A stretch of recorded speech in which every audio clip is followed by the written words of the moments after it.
Magandang araw sa inyo mga kabutingting. Mayroon po tayong gagawin na TV. Ito oh. Yung kanyang tatak. Ayan, ang kanyang tatak ay Sammon.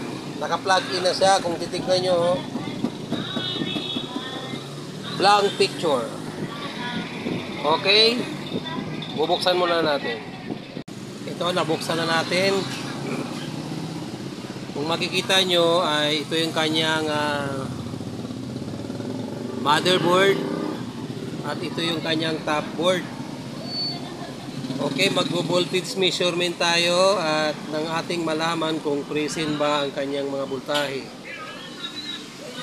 Dito tayo sa kanyang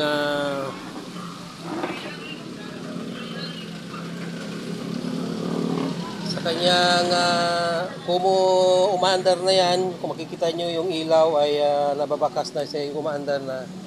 Titingnan natin kung mayroon siyang 12 volts dito sa kanyang LVDS. Ngayon kung makikita nyo mayroon siyang 11.9 volts. Tapos dito sa kanyang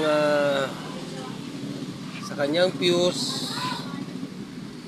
ay mayroon pa rin siyang 11.9 volts.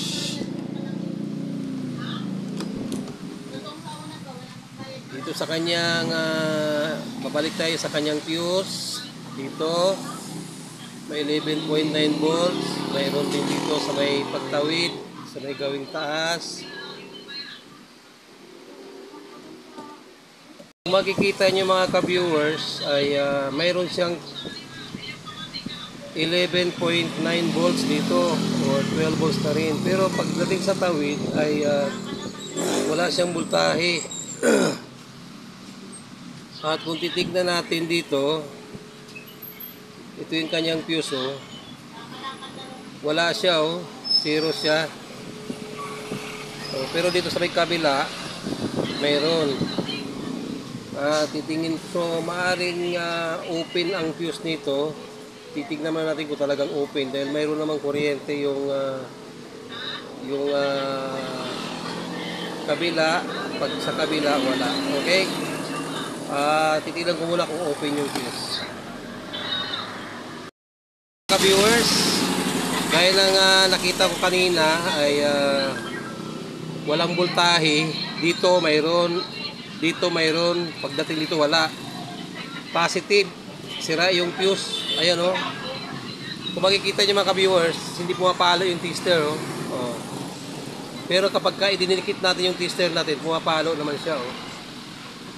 Pumapalo, di ba? Pero pagka idinikit natin dito, ayan, wala. Okay, subukan ko munang papalitan yung ayan oh, pag dinikit natin siya dyan, wala, di ba? Hindi nakita sa camera yun, wala oh. Wala siya pag dinidikit ng ganyan. Ngayon, subukan natin palitan ng fuse. Baka fuse ang problema kaya no display ang TV na ito. Ipapalitan ko muna. Palitan ko na ng fuse. Ngayon, ipa-plug in natin. Titignan natin kung gagana na dahil ang fuse na nakakabit kanina ay sira. Kung makikita nyo, itestirin natin ay mayroon na siya oh. Okay mga ka-viewers, mga kabutingting, mayroon na siyang kuryente oh. May voltahe na, sa kabila mayroon na rin oh. Ngayon sisilipin natin kung may display na ba.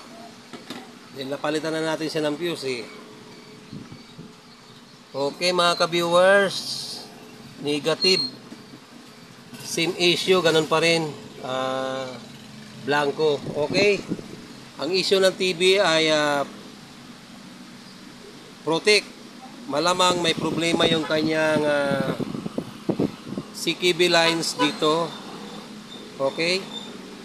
Ngayon, chichikapin natin yung kanyang CKB1, yung kanyang CKB1, CKB2, CKBB1 at saka CKBB2. Ang data niyang ang data ng mga connection dito ay makikita natin dito sa kanyang gilid oh. Kung makikita nyo dito sa kanyang gilid ay Ali dito yung mga data niya, no? Okay? Susundan nyo lang siya dyan. Kanya dyan yung mga posisyon kung saan siya nakahanay. At ito yan siya dito. Ito yung CKB1, CKB2, at saka CKBB2, at saka CKB2. Okay, tichikapin muna natin kung alin ang may short. Kung makikita nyo ay wala pa siyang cutting. Okay, ngayon pa lang natin siya kakatingin para mapalabas natin ang display kung sakaling yun lang talaga ang kanyang problema. Okay, tichikapin ko muna kung alin dito ang may problema. Kung makikita nyo, ito yung kanyang CKB1 at saka CKB2, CKBB1 at saka CKBB2. Ang may problema yung CKB1 at saka CKB2, short siya. Ngayon pakatingin natin at pag natanggal na yung short, doon natin malalaman kung okay pa ang LCD. Kakatingin ko muna. Kung makikita nyo mga ka-viewers ay naputol ko na yung CKB1. Okay, yan. Putol na siya, oh. CKB1 at yung partner niya na CKB2. Yung CKB1 muna ang pinutol ko para makita kung andito lang yung short. At nung pinutol ko nga yan ay natanggal na yung short.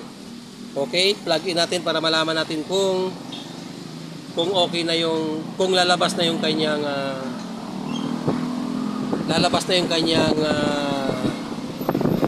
picture. Okay? Kung makikita nyo ay dito sa kanyang BGH ay mayroon na siyang 33 volts, oh. Okay mga ka-viewers, may 33 volts na siya at mayroon na siyang negative 9. Dito sa kanyang BGH may 33 volts at sa kanyang BGL ay mayroon na siyang negative 9. Sisilipin natin kung may picture na. Okay, may picture na. Okay. At kung makikita natin ay medyo magaspang ang kanyang picture. Lalagyan natin na siya ng signal para makita natin may gaspang pa ang kanyang picture. Ayan, kung makikita niyo mga ka-viewers, oh, hindi pa siya pino. Kung makikita nyo ang kanyang picture ay medyo may fine line, hairlines pa siya. Okay? Para matanggal yung kanyang fine line, hairlines ay kakatingin pa natin yung kanyang partner. Yung partner ng CKB1, yung kanyang CKB2, kakatingin pa natin para mag-clear yung picture. Okay? Kakatingin ko na. Okay mga ka-viewers, kung makikita nyo ay nakating ko na. Ayan, oh. Nakating ko na yung CKB1 at saka CKB2. Ngayon titignan natin kung natin mga ka-viewers kung pino na ba yung kanyang screen. Plug in natin uli at makita natin kung okay na. Ayan, power na, naglabas na yung kanyang logo. Ayun, okay na siya mga ka-viewers. Pino na ang kanyang picture at maganda naman ang pinalabasan ng kanyang LCD. Walang ibang issue kundi cutting method lang. Kagaya ng mga sinasabi natin kadalasan mga ka-viewers, na ang cutting method ay hindi naman talaga tumatagal. Okay mga ka-viewers, ang cutting method ay talagang hindi naman tumatagal. Pero sa iba nating mga customer na